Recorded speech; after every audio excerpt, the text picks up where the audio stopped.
Hoy es el sermón número 6 y el título es La visión del trono. La visión del trono.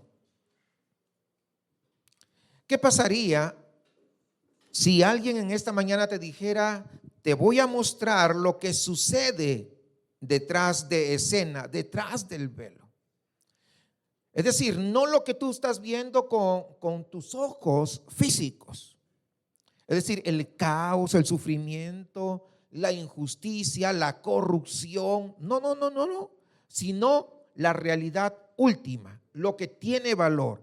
Es decir, ¿qué tal si te muestro el centro del universo? La sala desde donde se gobierna absolutamente todo.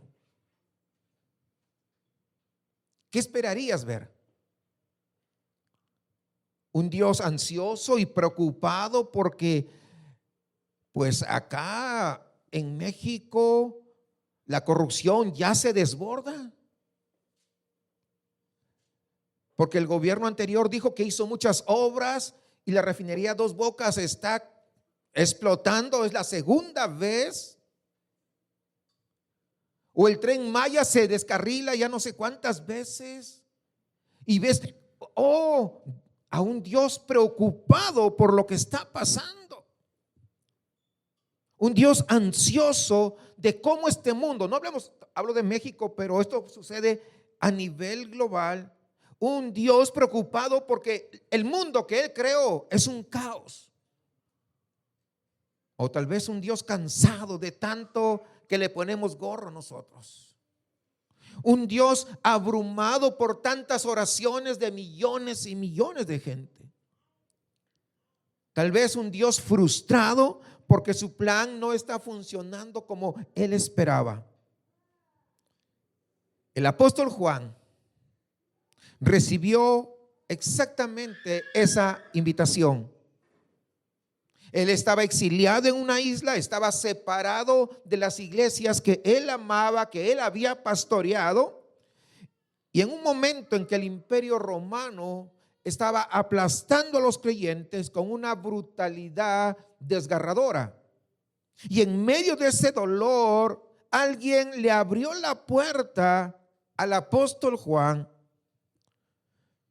Y Juan no vio lo que quizás nosotros esperaríamos. No vio a Dios paseándose de aquí para allá y pensando: ¿y ahora qué voy a hacer? Mira cómo está esta situación en todo el mundo. Mira, no vio al cielo en crisis. ¿Saben qué cosa vio? Vio a un trono inamovible y ocupado, y rodeado de una adoración que no se detenía. Y esta mañana, ese capítulo es lo que vamos a estar estudiando. Y la pregunta que yo quisiera que te hagas no es una pregunta académica, sino es una pregunta personal y una pregunta urgente. Cada uno de los que estamos aquí en esta mañana. ¿Qué tan real es para ti ese trono hoy y en esta semana? Dicho esto, vamos al libro de Apocalipsis, el último libro de la Biblia, al capítulo 4, versículo 1 al versículo 11, como lo vemos ya proyectado en la pantalla. Y todos con reverencia vamos a dar lectura a la palabra de Dios. Apocalipsis capítulo 4, versículo 1 al 11. Después de esto miré, y he aquí una puerta abierta en el cielo. Y la primera voz que oí, como de trompeta, hablando conmigo, dijo: sube acá, y yo te mostraré las cosas que sucederán después de estas.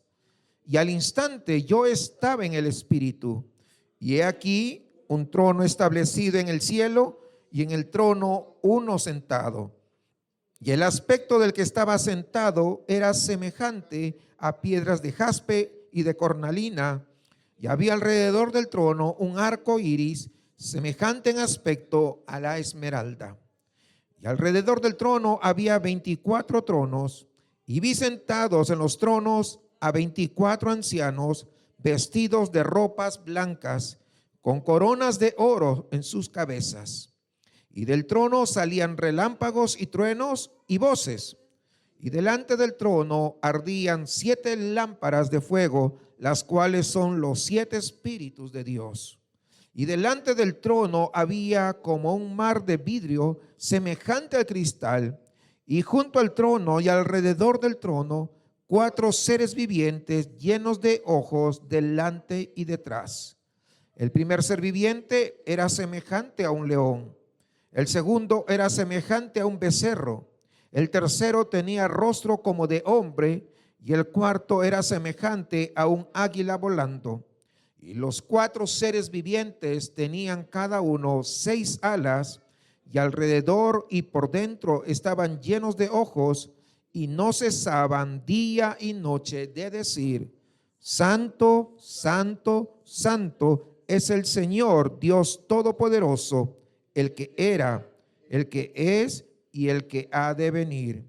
Y siempre que aquellos seres vivientes dan gloria y honra y acción de gracias al que está sentado en el trono, al que vive por los siglos de los siglos, los 24 ancianos se postran delante del que está sentado en el trono y adoran al que vive por los siglos de los siglos, y echan sus coronas delante del trono diciendo: Señor, digno eres de recibir la gloria y la honra y el poder, porque tú creaste todas las cosas y por tu voluntad existen y fueron creadas. Amén. Amado Padre, en esta mañana no queremos venir y acercarnos ante ti a aprender como si fueras un tema de estudio. Lo que realmente queremos en esta mañana es verte. Y sabemos que eso no es posible, Señor, a menos que tu Espíritu Santo intervenga. Así que en esta hora te pedimos lo mismo que Juan, aquella necesidad que él tuvo, que abras esa puerta de tal manera que nosotros acá reunidos, tu pueblo, podamos, Señor, ver que esa visión que vio Juan se haga una realidad en nuestras vidas y en el corazón de cada uno de los que estamos acá presentes. Que cuando terminemos, Señor, esta exposición, veamos esa transformación, no solamente de conocerte, sino de adorarte con todo lo que somos. Te pido esto en el nombre de Jesús. Amén. Amén. Tomen sus lugares, por favor.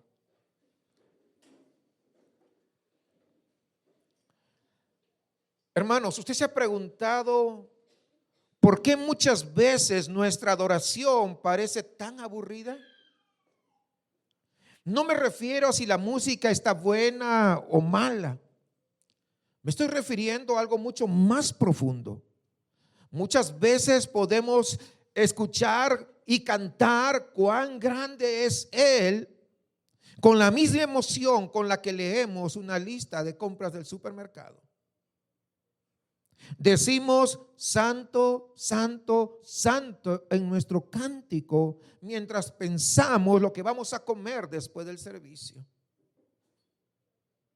Profesamos que Dios es majestuoso mientras nos cuesta muchas veces mantener los ojos abiertos.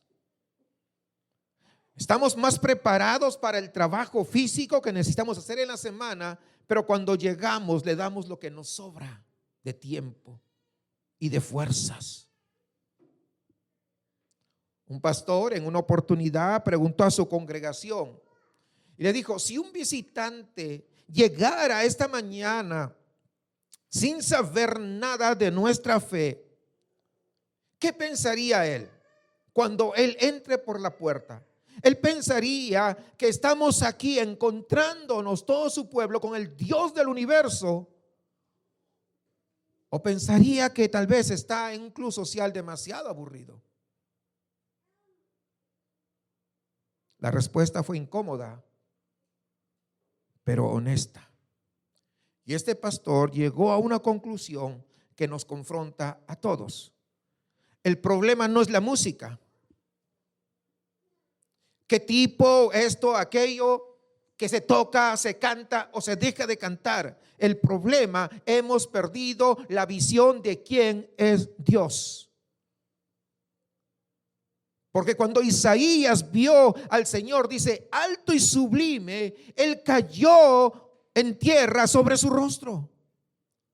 Cuando Juan vio a Cristo glorificado en Apocalipsis 1, cayó a sus pies como muerto. Pero muchas veces nosotros entramos a la presencia del Dios Altísimo como si entráramos a una cafetería o al Pollo Loco. Sin reverencia, sino a ver qué hay de bueno.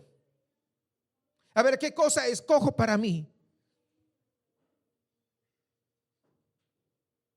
Pero ¿sabe a qué? Apocalipsis 4 es la corrección de Dios a esa adoración trivial en que muchas veces nosotros estamos dando al Dios Altísimo, no un diosito.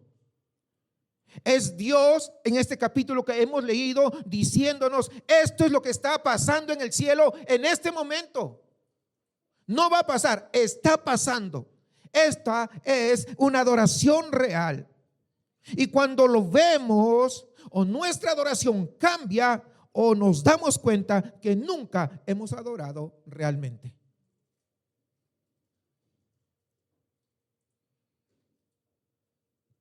Hermanos amados, para entender por qué este capítulo que hemos leído es tan poderoso, necesitamos saber dónde estaba Juan cuando lo escribió.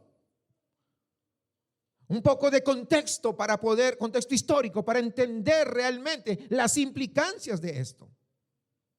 Era aproximadamente el año 95 después de Cristo. El emperador Domiciano gobernaba Roma y tenía una crueldad sistemática, sobre todo con los cristianos. Y él había declarado que debería ser adorado como Dominus, el Deus, es decir, como el Señor y Dios, el único. Y quienes se negaban a adorarlo a este emperador, lo pagaban con un alto precio: la muerte. Las iglesias de Asia Menor estaban siendo presionadas, estaban siendo perseguidas y en algunos casos estaban siendo desoladas, porque sea que los mataban a los cristianos o los perseguían de tal manera que se quedaban vacías las iglesias. Y Juan, que era pastor ahí, había sido desterrado a la isla de Patmos, una isla con puras rocas y que era usada como una colonia penal. Eso era. Estaba separado de la iglesia, de las congregaciones que él había pastoreado durante décadas. Y en ese contexto, hermanos, es que el Dios Altísimo envía a Juan, no un manual cómo sobrevivir a la persecución, no. ¿Sabe lo que hace Dios? Abre la puerta y le muestra algo más grande, algo más excelso, le muestra un trono. Y eso es teológicamente deliberado. ¿Por qué? Porque el mensaje implícito es devastadoramente claro. Domiciano cree que él reina, pero está equivocado. Es lo que Dios está diciendo. Hay un trono que ningún César ha visto ni verá jamás, y ese trono no tiembla. No sé si van siguiéndome el desarrollo de lo que estoy transmitiendo. Apocalipsis 4, hermanos, es como una bisagra en el libro de Apocalipsis. Porque recordará usted que los capítulos 2 y 3 son las cartas a las 7 iglesias. Las palabras de Cristo a esas comunidades reales con problemas reales que estaban atravesando. Pero a partir del capítulo 4 es llevado Juan al cielo y comienza a ver la realidad tal como es, no desde la perspectiva humana, sino desde la perspectiva divina. Antes de mostrarnos lo que viene, Dios primero le muestra a Juan ¿quién gobierna? ¿Quién gobierna? Es decir, que la visión del trono no es una mera decoración, si usted se da cuenta, sino que es el fundamento interpretativo de todo lo que va a seguir. Y en la progresión de nuestra serie, este sermón es el clímax, diríamos, de todo el desarrollo. Hemos visto la santidad de Dios, cómo confronta a Isaías, cómo desafía a Israel, cómo juzga a los sacerdotes corruptos en el libro de Ezequiel. Hemos visto cómo convocan al pueblo que vaya hasta cierto límite en el monte Sinaí. Pero esta mañana vamos a ver a dónde apunta todo esto. Apunta a un trono rodeado de una adoración incesante las 24 horas, constantemente, cada segundo, cada minuto, cada hora, no se para. Hermanos, debemos tener claro lo siguiente: el universo entero existe para adorar al Dios santo que reina desde su trono. Cuando nosotros podemos captar esta visión, nuestra adoración deja de ser un ritual aburrido. Es que los cantos acá no son tan bonitos como allá. Comenzamos a dejar de fijarnos y compararnos con otros, y se convierte en una respuesta natural al Dios más glorioso.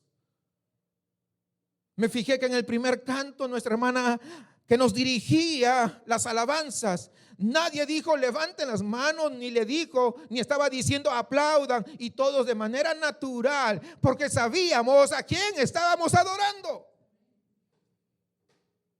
Y esta mañana recorreremos 4 realidades que Juan vio. Primero, el centro de todo, el trono y quién está sentado en ese trono. En segundo lugar, vamos a ver quiénes rodean a ese trono y qué dice eso sobre cada uno de los que estamos aquí en esta mañana. En tercer lugar, vamos a observar y estudiar aquella adoración que no se detiene y por qué no puede detenerse. Y en cuarto lugar, la respuesta inevitable cuando esa visión es una realidad. Permítame volver a leer el versículo 2. Y dice: y al instante yo estaba en el espíritu, y he aquí un trono establecido en el cielo, y en el trono uno sentado. Lo primero que Juan ve no es un ángel, fíjese bien, no es una ciudad, no es un ejército celestial. Lo primero que ve es un trono, y eso, ¿saben qué? No es accidental.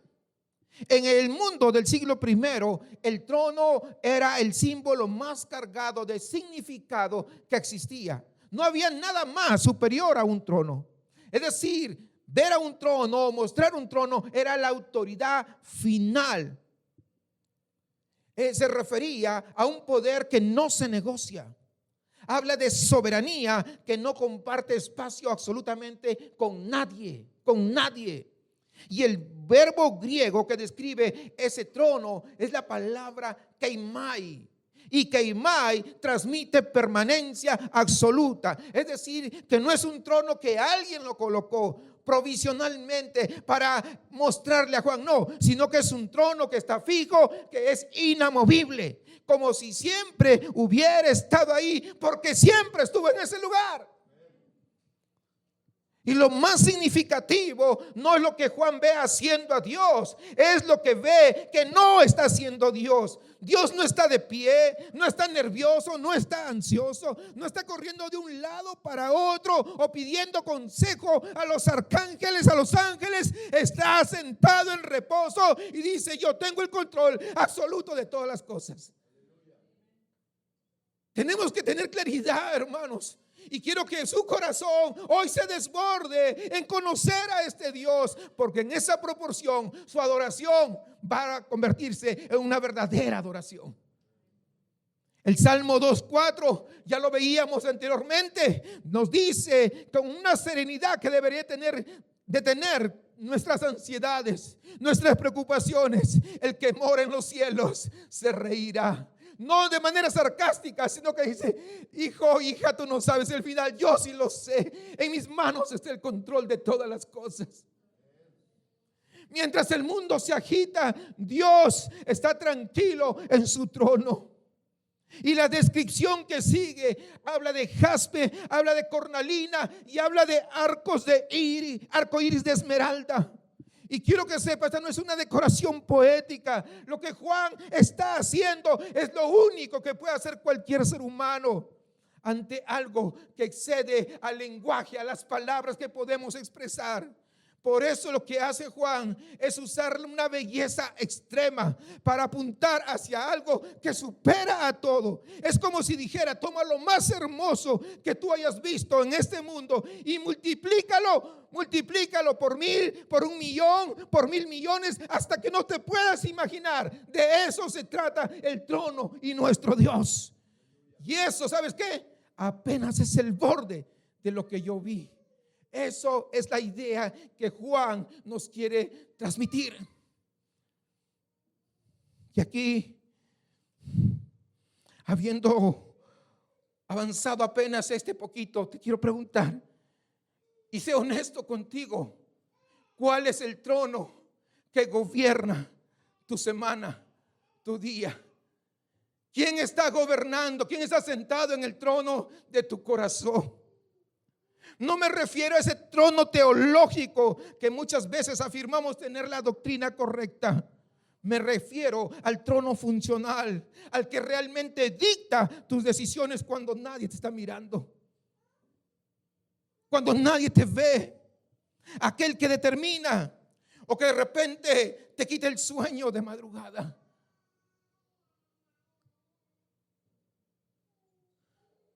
El pastor Paul Tripp escribió: todos vivimos bajo el gobierno de algo. Y la pregunta no es si tienes un rey, sino quién es tu rey en este momento.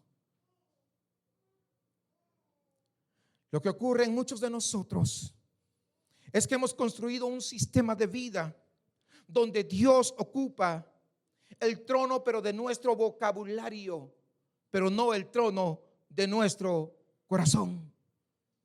Decimos: el Señor reina, pero vivimos como si el que reinara fuera nuestra reputación, nuestro talento. ¿Qué tal prediqué hoy? ¿Qué tal canté? ¿Viste la limpieza? Lo que hice, ¿lo notaste? Yo fui el que limpió, yo fui el que hizo esto, yo aquello, yo lo otro. O podría estar reinando nuestra estabilidad económica, o la aprobación de otras personas, que otros nos digan: oye, tú sí que eres lo máximo. Oh, no, tú eres tremenda bendición para la iglesia. Si tú te vas, la iglesia se viene abajo. Ya quisiéramos eso. Pero otras veces el que gobierna es el hecho de querer tener el control de todas las cosas. Es que nadie hace las cosas como yo. Yo soy único. Pero quiero decirte algo. Lo que acabo de mencionar, podremos seguir extendiendo la lista, pero lo que quiero que entiendas es que estos no son pecados menores. Esto se trata de usurpación del trono. Agarras y sacas a Dios del trono de tu corazón y pones tu propio rey. Y el problema no es solamente moral. El problema es que un trono equivocado siempre va a producir una vida desorientada, yendo por la senda equivocada. Cuando algo, hermanos, que no es Dios ocupa el trono de tu corazón, todo lo demás se desordena. Tus relaciones, tus prioridades, incluso tu adoración.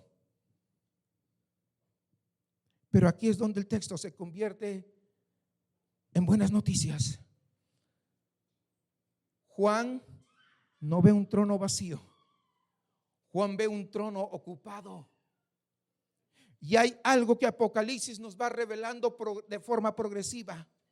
El que está sentado en ese trono no es una figura abstracta, distante. Apocalipsis 5:6 lo revela como una imagen que debería detenernos. Dice que en medio del trono hay un cordero como inmolado. No se va, si usted va entendiendo la magnitud de lo que estamos hablando.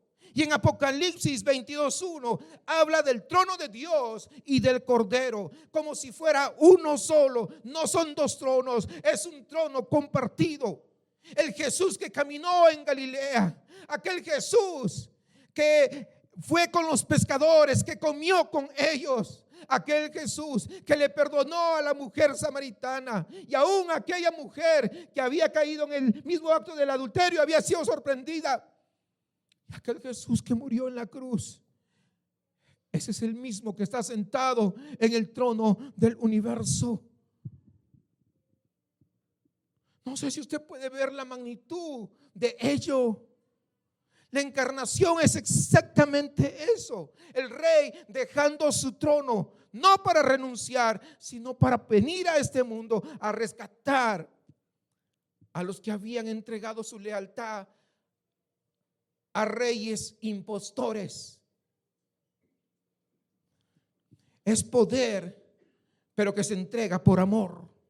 El poder para poder desplazar a esos ídolos funcionales de nuestro corazón. Porque no vas a poder hacerlo con disciplina.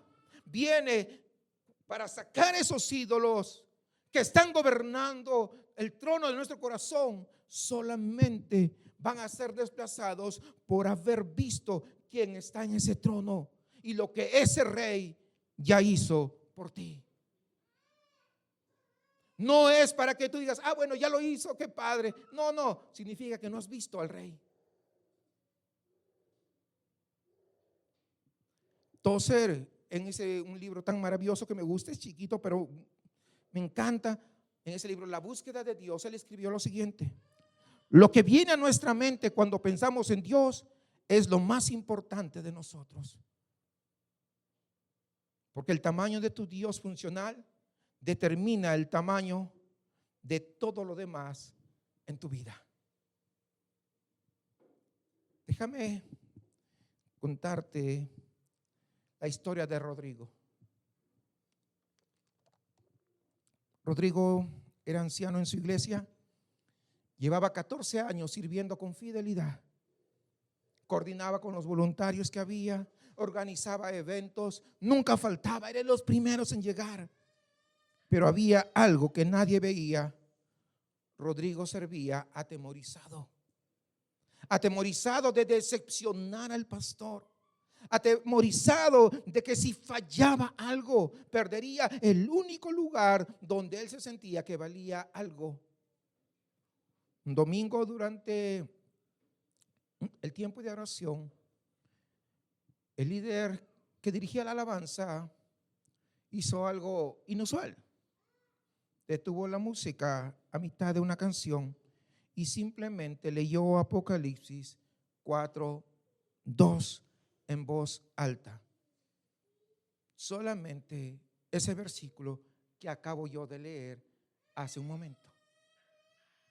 Sin comentario, solo lectura. Rodrigo, después de eso, contó, con sus ojos aún húmedos por las lágrimas, lo que pasó en ese momento que ese versículo fue leído. Él dijo: escuché un trono establecido en el cielo y de repente vi con claridad que yo nunca había adorado a ese Dios de ese trono. Había estado sirviendo al trono de la aprobación humana, pero con un lenguaje cristiano. Y en ese momento, algo en mí simplemente se rindió.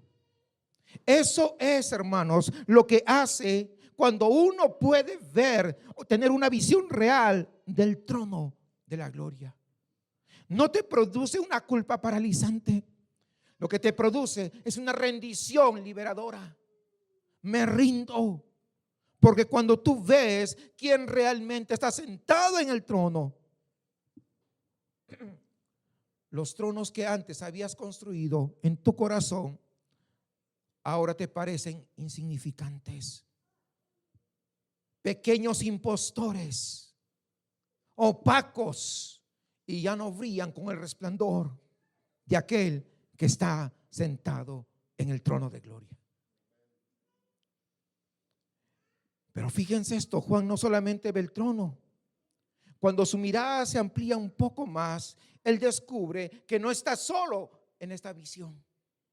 Hay otros.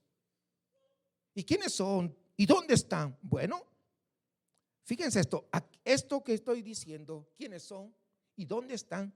Esto nos dice algo profundo de lo que significa ser parte del pueblo de Dios. Versículo 4 al 7, voy a leer el versículo 4 nada más, y dice: y alrededor del trono había 24 tronos, y vi sentados en los tronos a 24 ancianos, vestidos de ropas blancas, con coronas de oro en sus cabezas. Juan está ampliando la mirada. Primero ve el trono, pero luego, ¿verdad?, tenemos esa mirada para un lado y para el otro, y descubre que ese trono central no está aislado, no está solo, sino que está rodeado de 24 ancianos vestidos de blanco y con coronas de oro. Y 4 seres vivientes, dice, y uno semejante a un león, otro semejante a un becerro, el otro semejante a un rostro humano, y el cuarto como un águila. Y dice que todos estos 4 seres están llenos de ojos por todas partes. Los 24 ancianos representan el pueblo redimido de Dios en su totalidad. Los 12 patriarcas de Israel, más los 12 apóstoles de Cristo Jesús. Por eso son 24. Es decir, esa visión de los 24 ancianos está hablando de ese pacto completo alrededor de ese trono.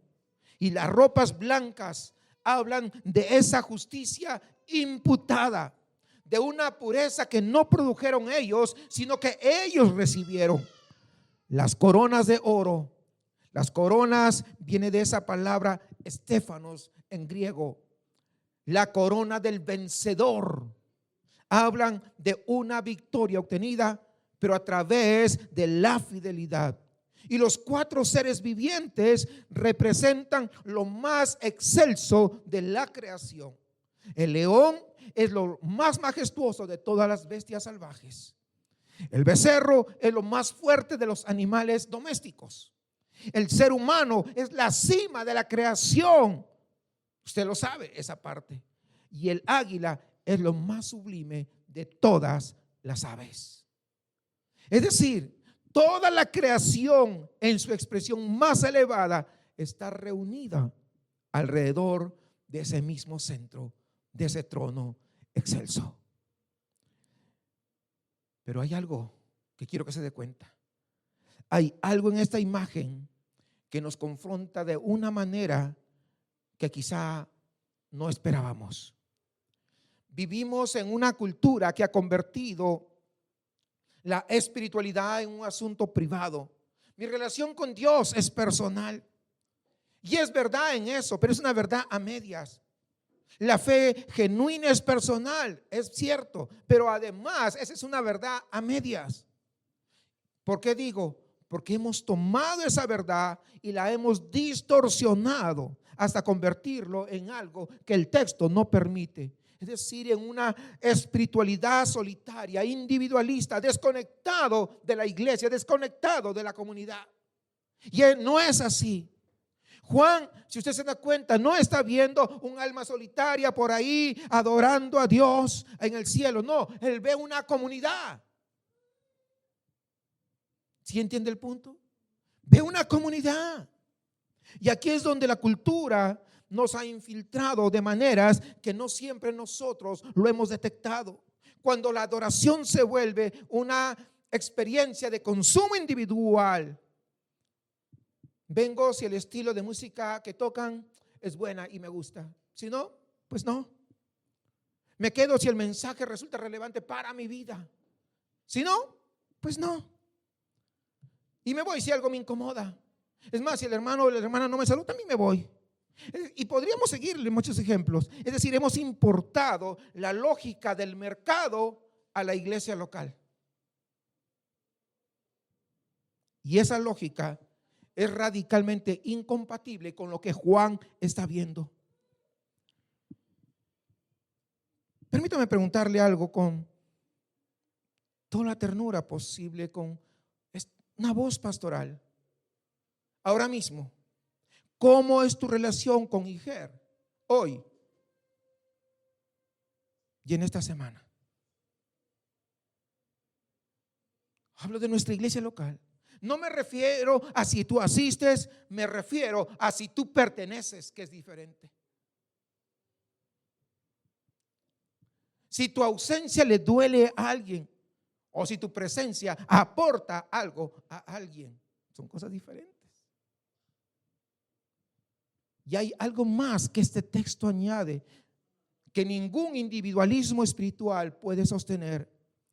Si la adoración te aburre ahora, tendrás un problema eterno. Sí, porque en la eternidad la adoración es constante. ¿Junto a quién?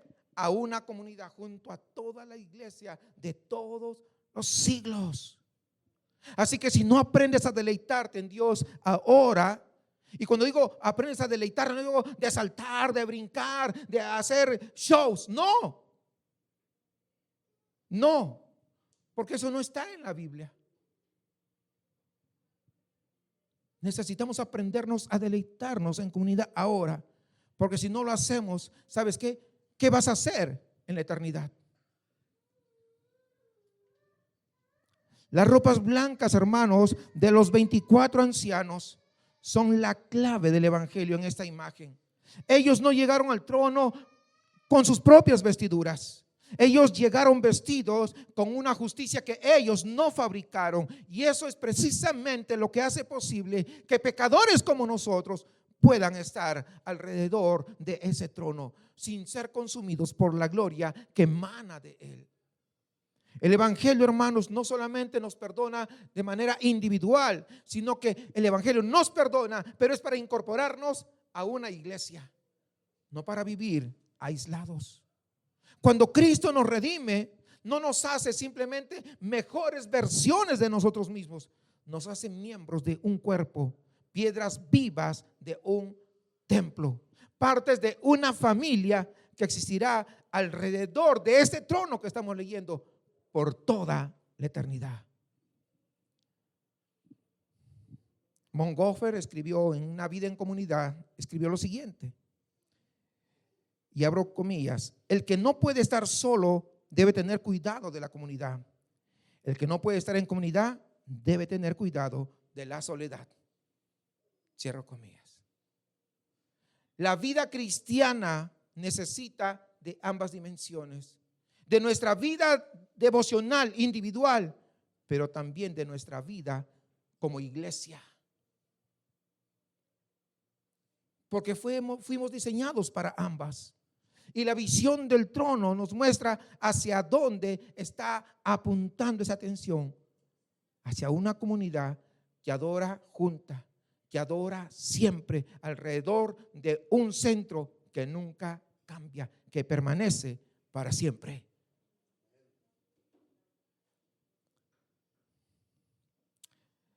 Por un momento imagina esto: una iglesia pequeña en el sur de México. La congregación tenía entre 30 personas, 35, máximo 40. No tenían un edificio propio, se reunían en una bodega que les habían prestado.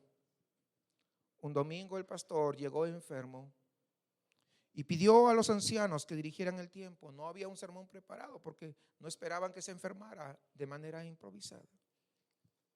Lo único que hicieron es leer el capítulo 4 de Apocalipsis. Nada más. Solamente el capítulo 4. Y lo que ocurrió aquella mañana fue algo que ninguno pudo olvidar. Todos, como lo hicimos hoy en esta mañana, leyeron en voz alta este capítulo. Y espontáneamente, sin que nadie más dijera nada, sin que nadie los organizara, comenzaron a orar unos por otros. No peticiones, solo declaraciones de quién era Dios. Un hermano dijo, Señor, tú eres el que está sentado en ese trono. Otro hermano dijo, nadie te quita de tu lugar. Una hermana mayor que casi nunca hablaba, simplemente dijo, yo quiero estar allí, junto a ese trono. Y uno de los hermanos dijo, ese domingo entendí por primera vez que la iglesia no es un lugar a donde yo vengo a recibir algo, es el lugar donde practicamos lo que haremos por toda la eternidad. Por eso que no podemos faltar. Por eso necesitamos venir constantemente. Y es porque eso es exactamente lo que Juan está viendo. Los adoradores alrededor del trono no son espectadores, sino que son participantes activos de algo que trasciende el tiempo, que trasciende el espacio. Y cada domingo, hermanos, que nos reunimos, por pequeña e imperfecta que sea nuestra iglesia, estamos ensayando esa escena. Pero si lo que rodea al trono ya es abrumador, lo que Juan escucha a continuación definitivamente lo lleva a otro nivel bastante diferente.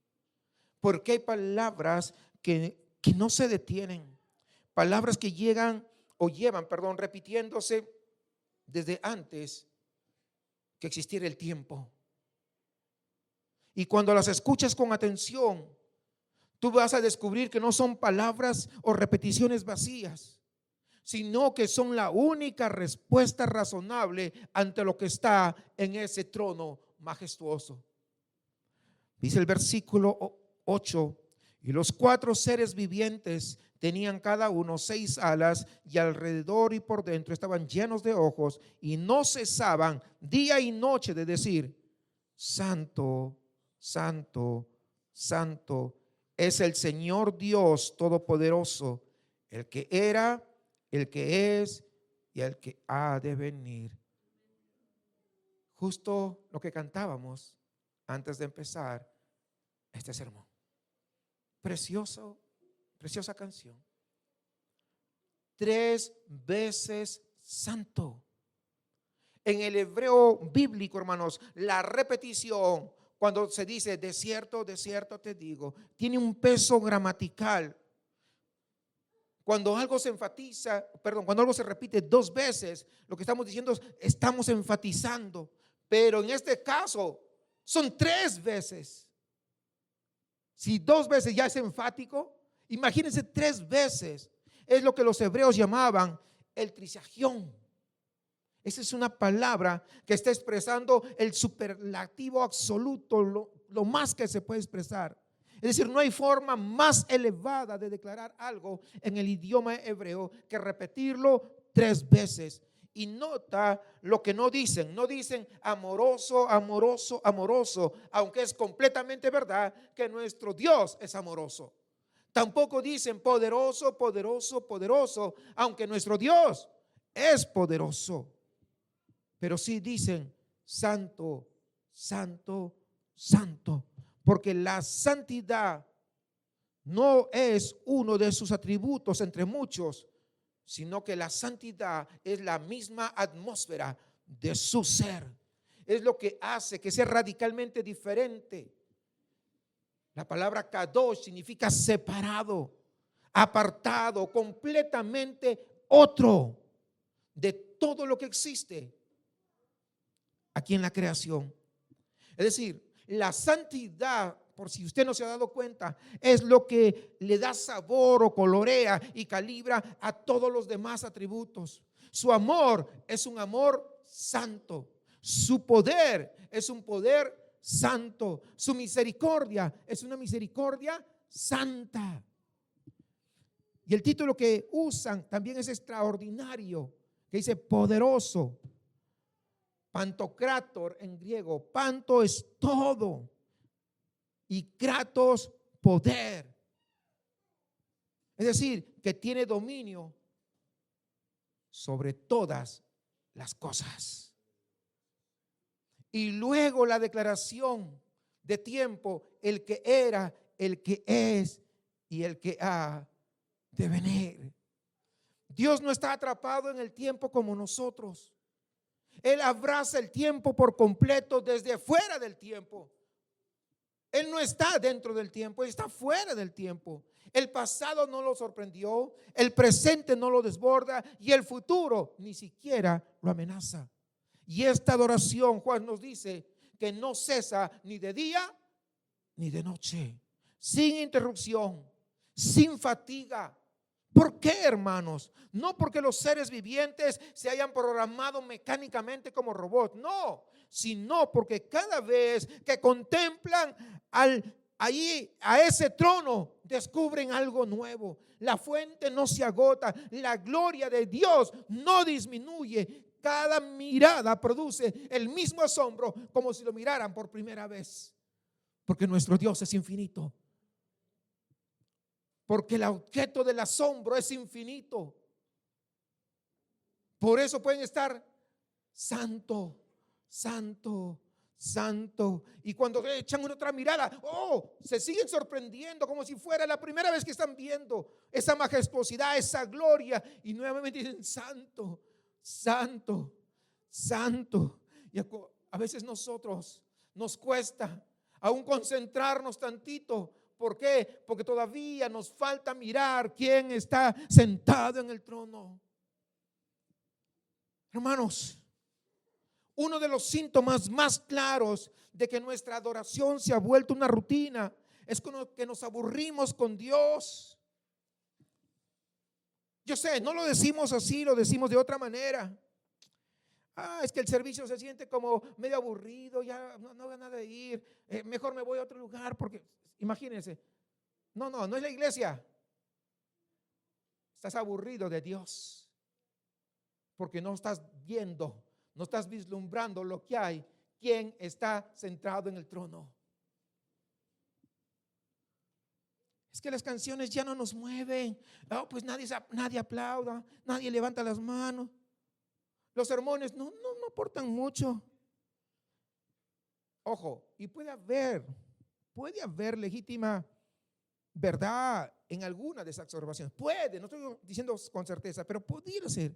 Pero debajo de eso, ¿saben qué? Hay algo mucho más oscuro. Hemos agotado nuestra imagen de quién es Dios. ¿Sí? Ya no nos impacta, ya no nos atrapa, ya no nos cautiva. Hemos reducido al Dios altísimo a un Dios al tamaño de nuestras categorías, algo que nosotros podamos meter acá en nuestra cabecita. Es decir, lo hemos domesticado a Dios, lo hemos convertido en un Dios que básicamente tiene que estar de acuerdo con nosotros. Es un Dios que tiene que validar nuestras decisiones.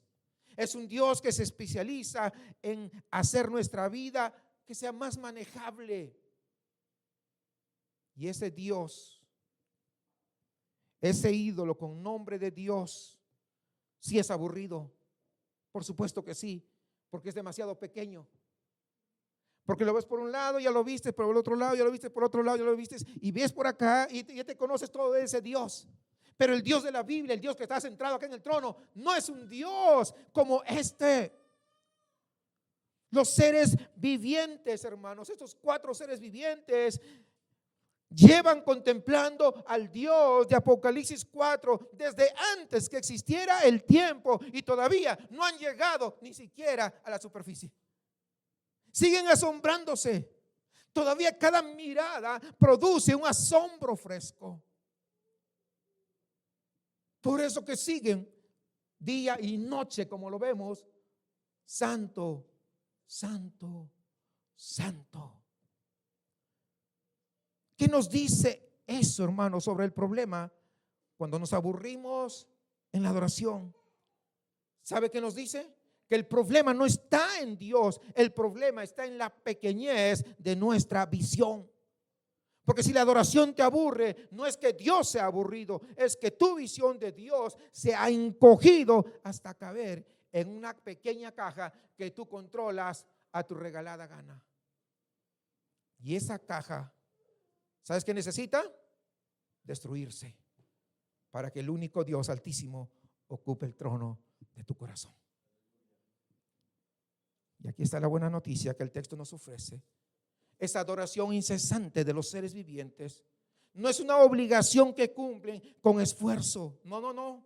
Es una respuesta que fluye naturalmente por lo que ellos están viendo. Y el Evangelio nos promete que nosotros también podemos ver. El Evangelio de Juan, capítulo 17, en el versículo 3 nos dice: esta es la vida eterna, que te conozcan a ti, al único Dios verdadero, y a Jesucristo, a quien has enviado. Es decir, la vida eterna no es solo duración, es calidad de conocimiento. El tipo de conocimiento que produce exactamente lo que Juan describe, una adoración que no se cansa. ¿Por qué? Porque su objeto nunca se agota. Cada vez que tú ves a ese Dios, te maravillas por todo lo que Él es. Vuelves a verlo y lo ves más majestuoso que en otras oportunidades, una y otra vez. Pero ese conocimiento no lo producimos nosotros.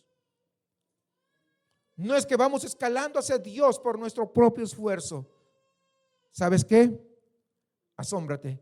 Cristo lo hizo posible, descendiendo de su trono a esta tierra.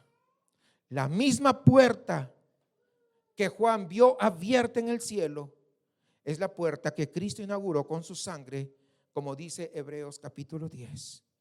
El Dios demasiado santo para ser mirado se hizo visible en Cristo. El Dios que llena los cielos con su gloria se hizo pequeño para que nosotros pudiéramos acercarnos. Por eso es que tuvo que venir a este mundo. Jonathan Edwards escribió: el afecto religioso genuino no nace del esfuerzo humano, sino de una nueva percepción de la gloria divina que el Espíritu produce en el corazón regenerado. Es decir, que la adoración viva, hermanos, no se fabrica.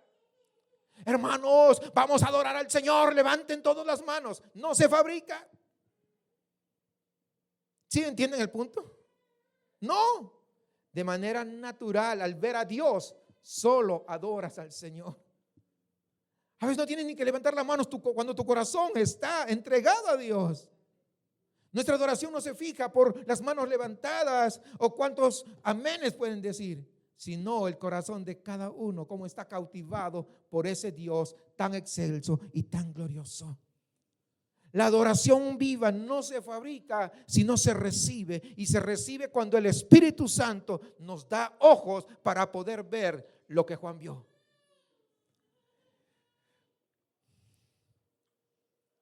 Manuel tenía 43 años, llevaba 22 años siendo cristiano.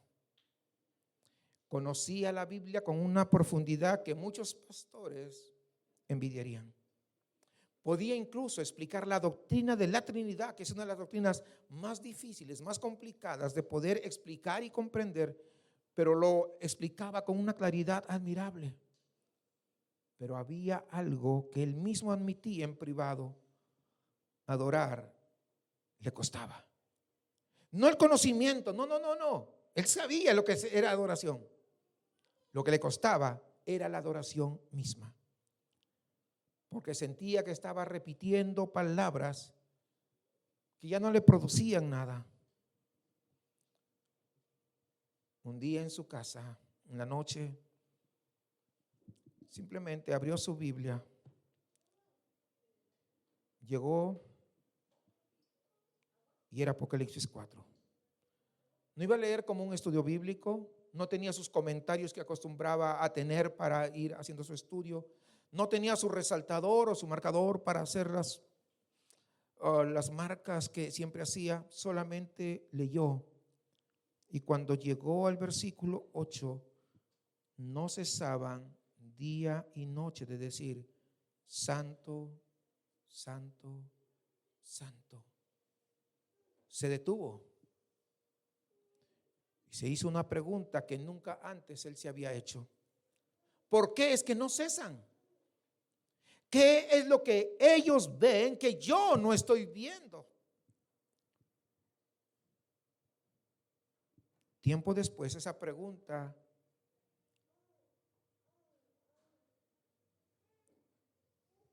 él dice, me hizo pedazos. Porque de repente yo me di cuenta que mi problema no era falta de disciplina, mi problema era falta de visión. Había estado adorando a un Dios que yo había construido con mis propias categorías. Había leído la Biblia y en base a eso yo había hecho mi propio Dios. Pero ese Dios sí era pequeño. Ese Dios sí era limitado. Pero el Dios de Apocalipsis 4 era completamente diferente a lo que yo tenía en la cabeza. Esa noche Manuel no aprendió nueva información porque ya lo había leído muchas veces, sino que esa noche él vio algo que nunca había visto antes.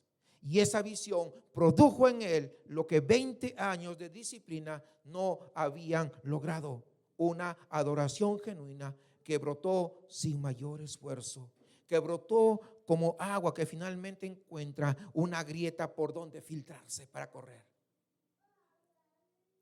Y cuando esa adoración es real, cuando no es un ritual, sino es una respuesta, no es una obligación, tienes que hacerlo, sino un desbordamiento, produce algo, hermanos, que Juan describe en los últimos versículos del capítulo. Algo tan radical en nuestra cultura nos resulta casi incomprensible, porque implica soltar más o soltar lo que más valoramos y postrarnos ante el único que merece estar en el centro. Permítame leer estos últimos 3 versículos. Y siempre que aquellos seres vivientes dan gloria y honra y acción de gracias al que está sentado en el trono, al que vive por los siglos de los siglos, los 24 ancianos se postran delante del que está sentado en el trono y adoran al que vive por los siglos de los siglos, y echan sus coronas delante del trono diciendo: Señor, digno eres de recibir la gloria y la honra y el poder, porque tú creaste todas las cosas y por tu voluntad existen y fueron creadas. Hay 2 acciones que Juan describe aquí y ninguna es accidental.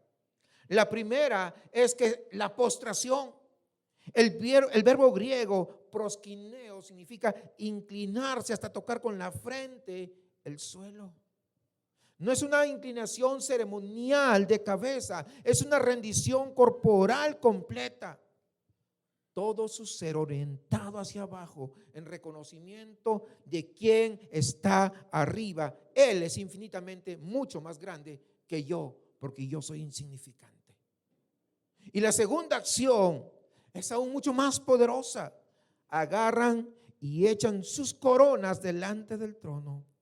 Esas coronas que decíamos estéfanos, es decir, la corona del vencedor, representan todo lo que lograron, sus victorias, su fidelidad, sus años de servicio, lo que les costó. Y en lugar de presentarlo como un mérito propio, mira, Señor, esto es lo que yo hice, esto es lo que logré, mira, simplemente lo lanzan, lo depositan a los pies del trono, como diciendo al que está sentado ahí: todo lo que yo soy, todo lo que he logrado, todo fue porque tú hiciste que fuera posible.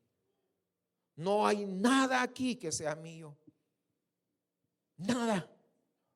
Y la declaración final es la más teológicamente densa del capítulo: digno eres. La palabra griega es axios, un término usado en el mundo romano para describir el peso equivalente en una balanza. Y decir que Dios es axios, es decir, que cuando tú pones en un lado de la balanza toda la gloria, toda la honra, todo el poder del universo, viene Dios y pone su peso y lo supera absolutamente a todos, porque ese es nuestro Dios. Y las coronas que los ancianos arrojan debería confrontarnos profundamente,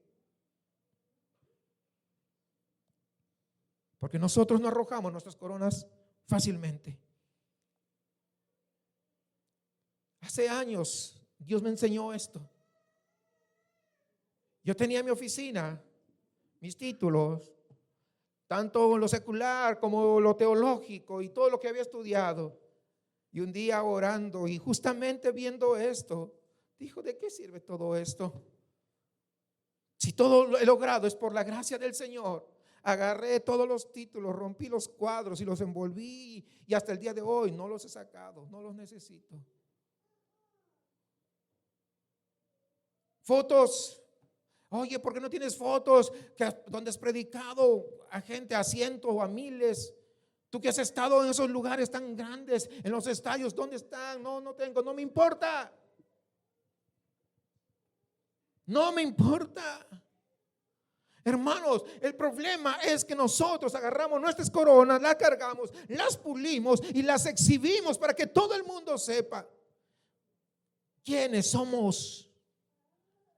Y comenzamos a construir narrativas alrededor de ellas. Yo levanté ese ministerio, yo hice tal cosa, yo lo otro, yo sostuve, yo esto, yo aquello, yo sobreviví a la crisis y yo. Tal vez no lo decimos con esas palabras, por supuesto, pero sí lo vivimos. Porque hay algo en el corazón humano que necesita desesperadamente que sus logros sean vistos, que sus logros sean reconocidos, que sus logros sean valorados por otros.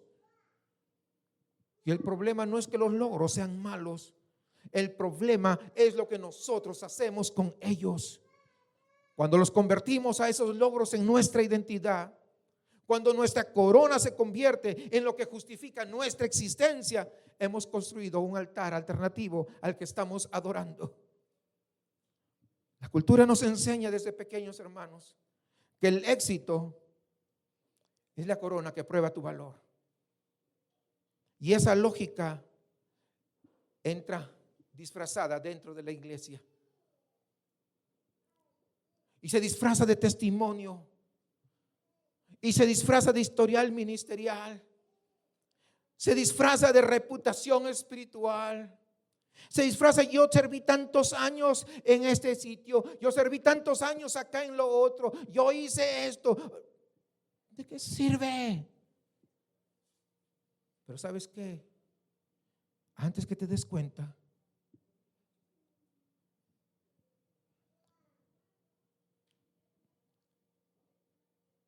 te has dejado envolver por cosas que no son tuyas, no son propias, no son inherentes a ti, sino que te han sido dadas. Estás tratando de servir a Dios, pero protegiéndote a ti mismo. Estás adorando, pero sin soltar nada que realmente te cueste. Y yo te pregunto en esta mañana, ¿qué corona estás cargando que todavía no has arrojado delante del trono celestial? ¿Qué logro, qué reputación, qué control, qué plan estás sosteniendo con las dos manos mientras tal vez intentas adorar solamente con la boca? Y permíteme, por favor, añadir algo que tal vez va un poquito más profundo. ¿Cuándo fue la última vez que de manera natural tú caíste de rodillas allí en tu adoración privada?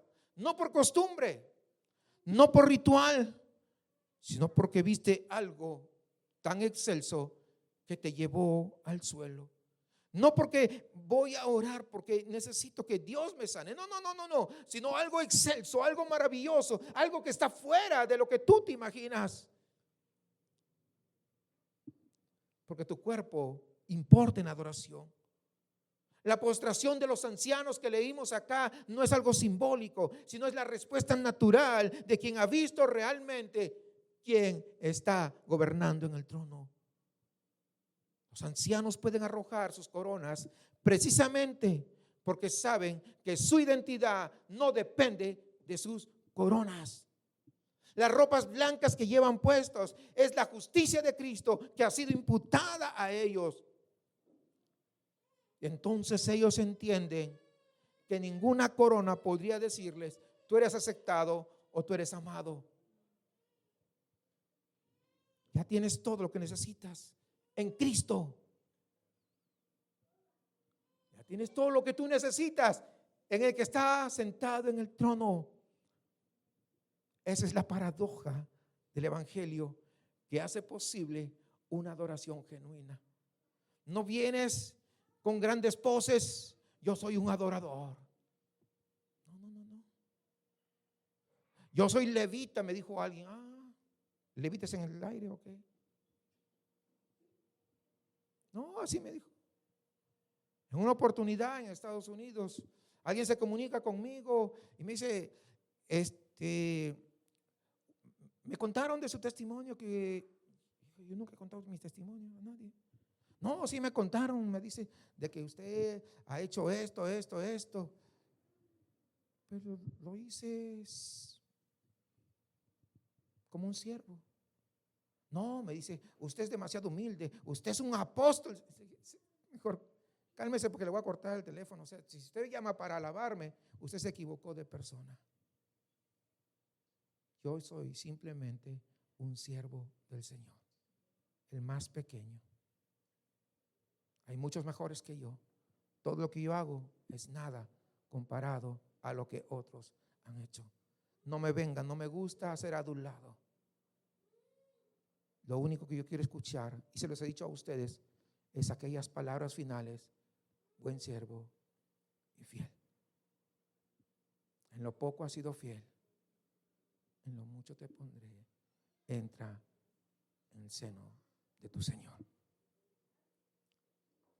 Hermano, solamente puedes soltar tu corona cuando tú ya no la necesitas para sentirte seguro. Y solamente dejas de necesitarla cuando tú has encontrado una seguridad, no en lo que tú logras, sino que alguien ya logró por ti y no necesitas mostrar nada a nadie. Jesús en la cruz no solamente perdonó tus pecados, sino que además te dio una identidad que no te puede ser quitada, que una identidad que no puede ser manchada, que no puede ser erosionada aún por el fracaso, aun cuando muchas veces te puedes resbalar y caer, hablando espiritualmente. Pero ¿sabes qué? Eso no baja tu identidad de ser hijo de Dios. Eres heredero, amado con el mismo amor con que el Padre ama al Hijo. ¿Puedes tú necesitar algo más que eso? Cuando eso se vuelve real para ti, no solamente una doctrina, no, sino una convicción profunda, las coronas se vuelven demasiado ligeras, demasiado insignificantes, porque ya no lo necesitas para ser alguien. Quiero terminar con una historia. Ana llevaba 12 años liderando el ministerio de mujeres en su iglesia. Era buena en lo que hacía. Las mujeres lo querían, el pastor confiaba en ella, pero por dentro Ana cargaba algo que nadie veía: un miedo constante de ser reemplazada por otra hermana que llegaba. Cada vez que otra dama llegaba a la iglesia, mostraba dones, mostraba liderazgo, mostraba actitudes, algo en ella se volvía como tenso. No era envidia obvia, no. Era un miedo silencioso de quien ha construido su identidad sobre su corona. Una corona que siente que puede perder. Un domingo el pastor predicó sobre este pasaje que estamos nosotros estudiando el día de hoy. Y cuando llegó al momento en que los ancianos tiran las coronas, Ana percibió como que Dios le estaba mirando directamente y preguntándole: ¿puedes, Ana, soltar esto? Esa semana en su devocional escribió en un papel todo lo que consideraba su corona ministerial: los años de servicio, los frutos visibles, la reputación que había ganado, el afecto de todas las mujeres que lideraba. Y oró una oración que le costó todo lo que ella tenía. Señor, y mostró el papel. Todo esto es tuyo. Si tú me lo quitas, sigo siendo tuya. No cambió nada externo esa semana.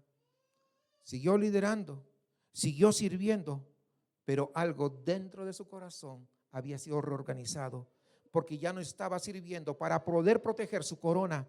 Ahora estaba sirviendo porque ella estaba mirando al que estaba sentado en el trono. Hermanos, esa adoración que no cesa, que Juan vio, esa debería ser siempre la respuesta inevitable de quienes han captado quién está en el trono. Tal vez es lo que nos está faltando. Es urgente. ¿Qué va a cambiar en ti esta semana? Porque estuviste presente esta mañana. Ponte a pensar, o seguirás igual. Quiero pedirte una cosa. Esta semana, en algún momento, puede ser mañana, hoy en la tarde, noche, antes de dormir tal vez, abre Apocalipsis 4. Solo léelo. No tienes que subrayar, no tienes que con tu pluma, con tu lápiz, sin comentarios, solamente léelo. Y hazte la pregunta que Manuel se hizo. ¿Qué es lo que ven estos seres vivientes que hace que no puedan dejar de adorar? Siéntate con esa pregunta. No la respondas rápidamente. No busques en tu mente todo lo que has aprendido a lo largo de tus años. No. Deja trabajar esa pregunta. Si hay una corona que sabes que tú estás cargando, sé honesto con el Señor. Y al igual que Ana, dile: Señor, esto es tuyo. Si tú me la quitas, yo sigo siendo tuyo. Esa oración puede reorganizar más cosas en tu vida que todos los años que llevas en la iglesia. Hermanos amados, la adoración de Juan, o la adoración que Juan describe, mejor dicho, no es la meta que tú debes alcanzar por esfuerzo propio. Es el destino al que te dirige la gracia de Cristo. Cada domingo que te reúnes acá en la iglesia, cada vez que tú abres la Escritura, cada momento en que el Espíritu Santo te da un destello de quién realmente es Dios, está siendo llevado a esta escena. El mismo Dios que está sentado allá en el trono, inamovible, glorioso, completamente otro, diferente a todo lo que tú sabes y conoces, es el mismo que en Jesús extendió su mano hacia ti, y esa mano sigue extendida en esta mañana para caminar paso a paso contigo. Que el Señor siga orando en cada uno de sus corazones, en sus vidas, y que esta semana sigamos masticando esta porción de Apocalipsis 4, hermanos. Póngase de pie y oremos al Señor.